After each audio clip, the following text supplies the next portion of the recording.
எல்லோருக்கும் இனிய காலை வணக்கம். உங்கள் சாகம் சக்தி யூடியூபர் சத்தியமூர்த்தி பேசுகிறேன்.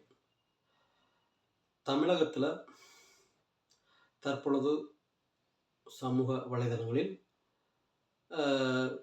இந்த கவின் கொலை வழக்கு, அந்த காதல் பிரச்சனை மிகவும் விமர்சையாக எது எடுத்தாலும் எந்த வலைதளத்தில் எடுத்தாலும் அது குறித்தே பேசி வருகின்றனர் பலர். ஆணவ கொலை என்றார்கள்.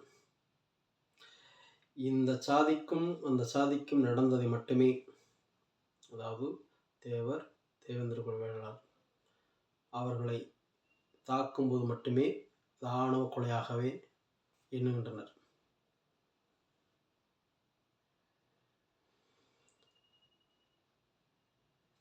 ஆணவம் என்பது என்ன? அது மேலே தெரிஞ்சாலும் தெரியும், ஆனால் வேணும்னு செய்கிறாங்க. இதுக்கு மட்டுமே அதை பயன்படுத்துகிறாங்க, இந்த சாதிக்கு மட்டும் உள்ளது மட்டும். ஆணவம் என்பது ஒரு வலுத்தவன் ஒரு வலிவனை பார்த்து படாட்டு அப்படின்னு அப்படி ஏளனமா அப்படி அந்த உதாசீனப்படுத்தவும் அது ஒரு ஆணவம் தான். இருக்குன்னு நீ வேற வந்து அப்படிங்கிறது. ஏழை பணக்காரன் அவர்களுடன் இணைந்து உட்கார விட மாட்டார்கள். உட்காரಕ್ಕೆ நம்மளே அந்த ஏழை இருக்கிறோன்னா அந்த பக்கத்தில் வரமாட்டேன். அது விஷயம் தப்பி தேவை வந்து சரி என்னன்னு உட்காந்தாலும் எனக்கு ஈக்குவலாக உட்காந்துருக்கிறியா அப்படிலாம் பேசுவாங்க. இது அந்த உட்கார்றது கூட நேரடி பேசுறதுக்கு கூட அவ்வளவு அந்த ஈகோ, அந்த ஆணவம் பார்க்கும் பொழுது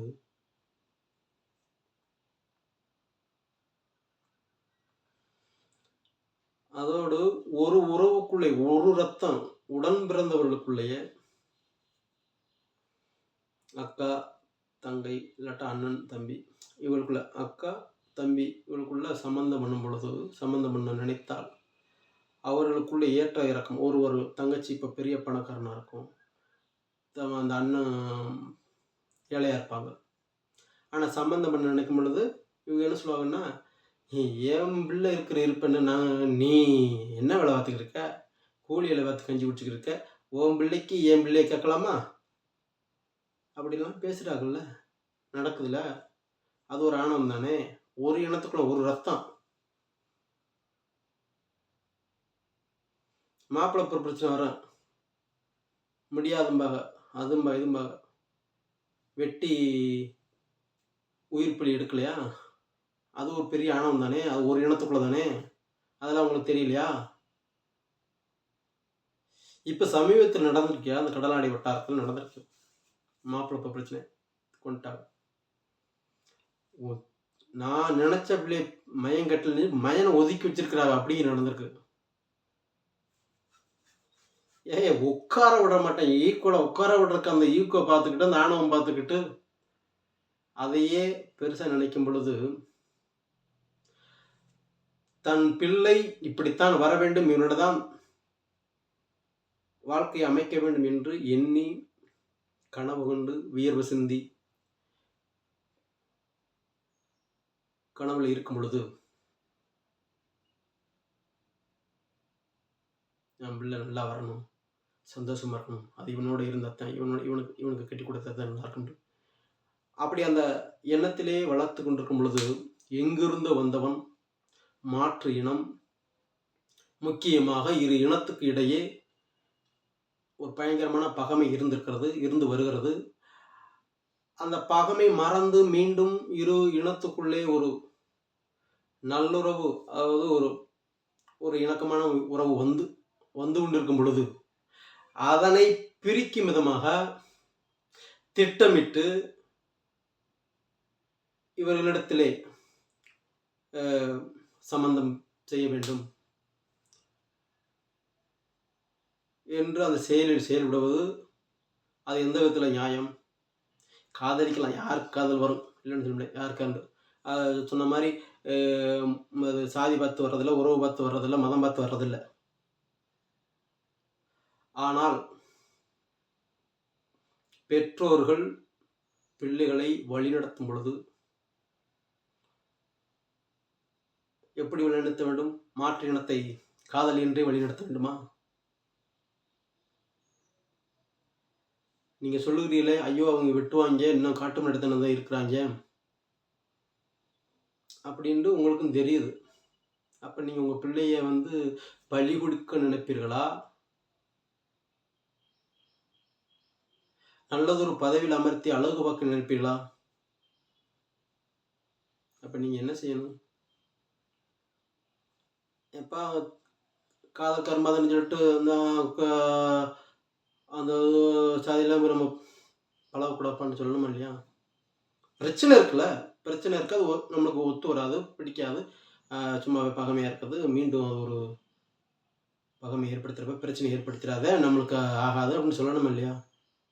நீங்க சமூக நீதியை காக்க போறோம்னு சொல்லிட்டு திட்டமிட்டு இங்கே தானே நீ செய்யி, வர்றதை பார்த்துக்குறோம் அப்படின்னு கொம்பு சீவன மாதிரி பேசுனா அவங்களுக்கு என்ன தெரியும்? சின்ன பிள்ளைகளுக்கு உன் தலைவன் பேசுகிறேன்னு சொல்லிட்டு நீ செய்கிற என்னென்னமோ சொல்கிறாங்க. அது சரியா? அது கேட்கணுமா இல்லையா? ஒரு நல்ல தாய் தகப்பன் என்றா மாற்று சமூகத்துக்கு மேலே காதலிக்கக்கூடாது. நம்ம உறவு பெண்களோட இதான் இந்த பொண்ணு தான் பார்த்துருக்கு, இதுதான் நல்ல பொண்ணு அப்படி சொல்லியில் வளர்க்கணும். யாரையும் காட்டு மிராட்டி விட்டு போயிடாதப்பா சொல்லிட்டீங்கல்ல, காட்டு மிராட்டி போயிடுங்க, கொலகார போயிடுன்னு சொல்லி உங்களுக்கு தெரியுதுங்க. அப்புறம் தான் இங்கே போய் சம்மந்தம் பண்ண வைக்கிறீங்க.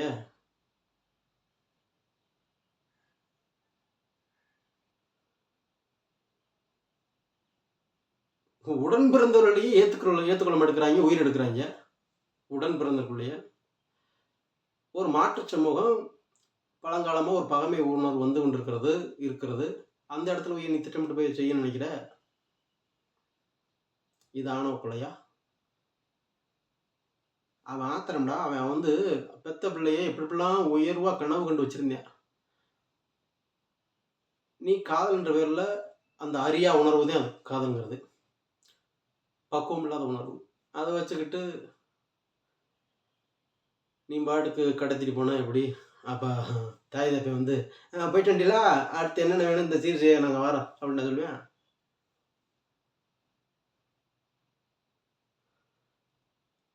யோசிக்கணும்ல. நீ பேசுனியா?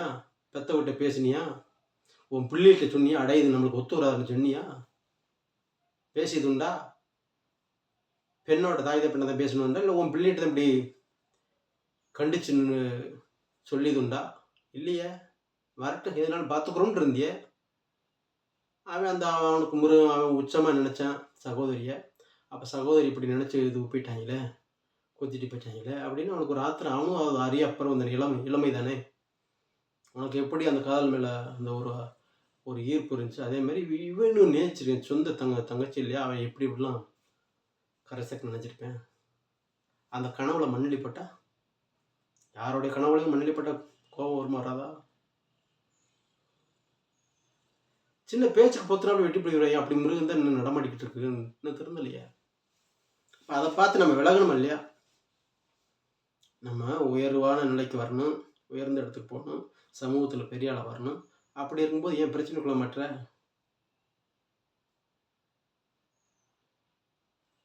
இந்த பிரச்சனை 2 குடும்பத்துக்குள்ள பிரச்சனை, அவங்க பார்த்துக்கிறது. இது எதுக்கு 2 சமூகத்துக்கு கொண்டு வரிய? மறந்து ஒரு இணக்கமாக இரு சமூகமும், அது கோபத்தில் இருந்த சமூகம், சண்டையால் கோபத்தில் இருந்த சமூகம் இப்போ இணக்கமாக வந்து கொண்டு இருக்கும் பொழுது திரும்ப அதில் எதுக்கு மண்ணெளி போடுறிய? எதுக்கு தீயை கொளுத்தி விடுறிய?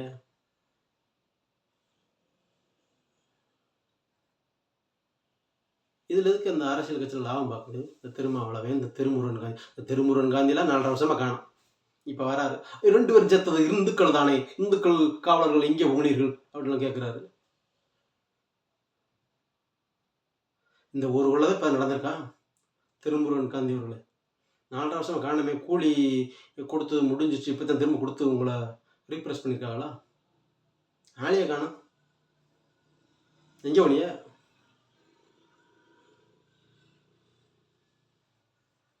ஒரு இனத்தினுடைய தலைவர்களாக இருப்பவர்கள் அந்த இன மக்களுக்கு உயர்வான நிலை கொண்டு வருவதற்கு என்ன வழி, அதை ஆலோசனை கூறுங்கள்.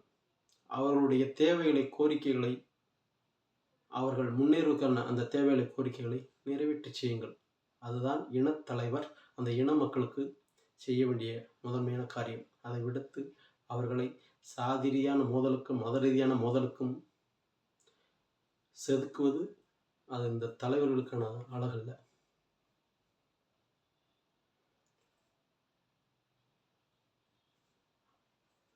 இந்த இந்த தேசம் எப்படி வளர்ந்து கொண்டிருக்கிறது, இதில் நாம் எப்படி பயணிக்க வேண்டும் என்று அவர்களாக நல்ல புத்தி உணர்வோடு செயல்பட்டு கொண்டிருக்கிறார்கள்.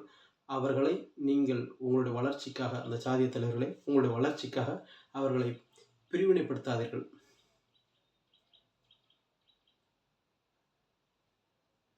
அதோடு இந்த மக்கள் உங்களுடைய முன்னேற்றம்